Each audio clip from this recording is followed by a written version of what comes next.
મારી YouTube channel પારુલકા કિચનમાં તમારું સ્વાગત છે। આજે આપણે બનાવવાના છીએ શાકભાજીવાળી ખીચડી, જેને આપણે સ્વામીની ખીચડી પણ કહીએ છીએ।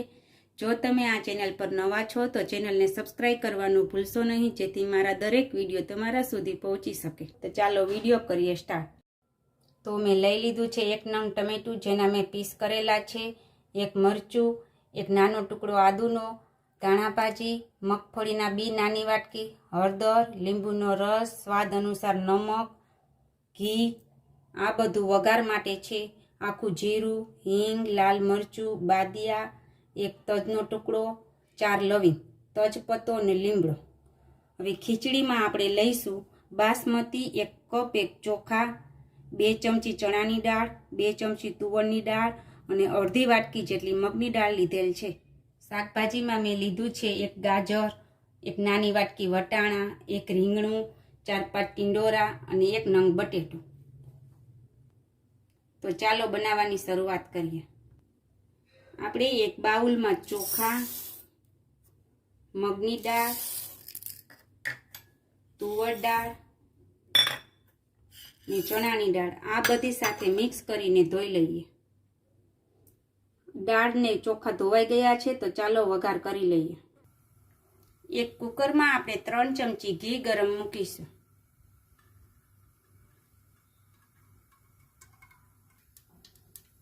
ઘી ગરમ થઈ ગયું છે, તેમાં આપણે 1 ચમચી આખું જીરું નાખીશું।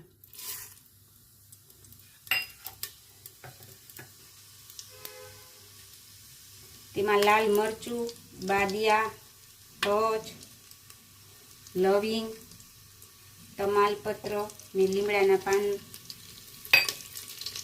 અને હિંગ નાખીશું।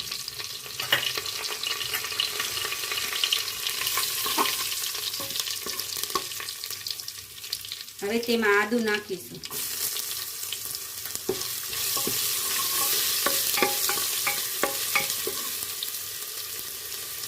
લીલા મરચાંના પીસ, આ બધું અડધી મિનિટ સુધી ચડવા દઈશું।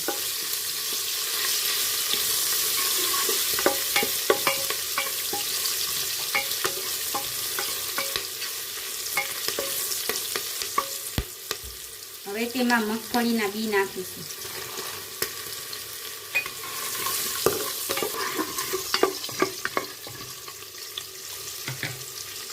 હવે આપણે આમાં શાકભાજી બધા છે તે નાખીશું। વટાણા, ગાજર,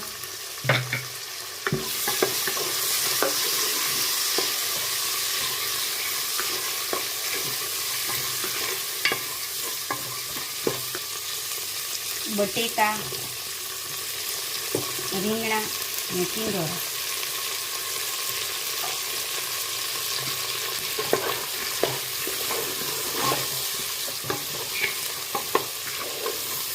આ બધું હલાવીને આપણે તેમાં અડધી ચમચી હળદર નાખીશું।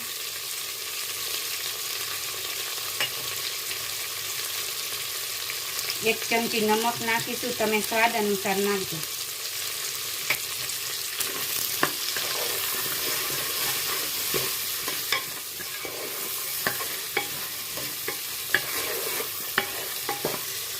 આ બધું 1 મિનિટ સુધી ચડવા દઈશું। હવે 1 મિનિટ થઈ ગઈ છે, તેમાં જે ખીચડી ધોયેલી છે તે નાખીશું।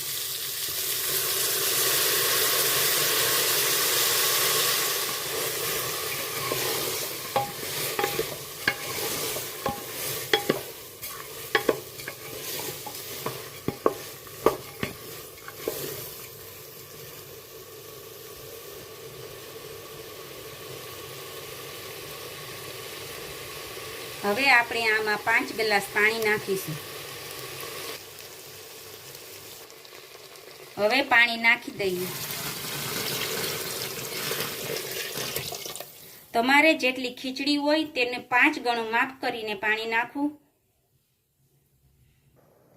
જેથી ખીચડી કડક પણ નહીં ને ઢીલી પણ નહીં, માપસર બને। હવે આપણે આમાં લીંબુનો રસ નાખીશું। 3 ચમચી લીંબુનો રસ છે। હવે આ બધું ઉકળવા દઈએ। તો ચાલો આપણે આ ખીચડીનો ટેસ્ટ કરી લઈએ, આમાં કઈ નમકની જરૂર છે કે નહીં।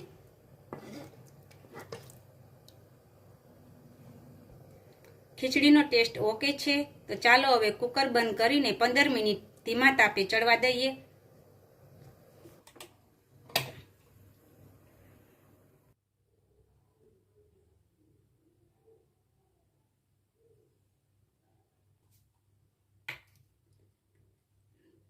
હવે આપણી ખીચડી ચડી ગઈ છે. હવે એમાં ટમેટા નાખીશું, જેથી ટમેટા સાવ ચડી ન જાય તે માટે. હવે આને હલાવીશું.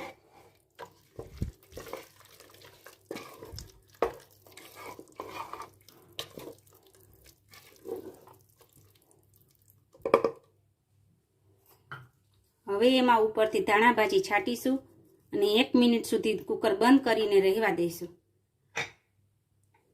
1 મિનિટ થઈ ગઈ છે. હવે કુકર ખોલીને ખીચડીને એક બાઉલમાં કાઢી લઈએ. આપણી ખીચડી રેડી છે. હવે તેમાં આપણે ઘી નાખી દઈએ.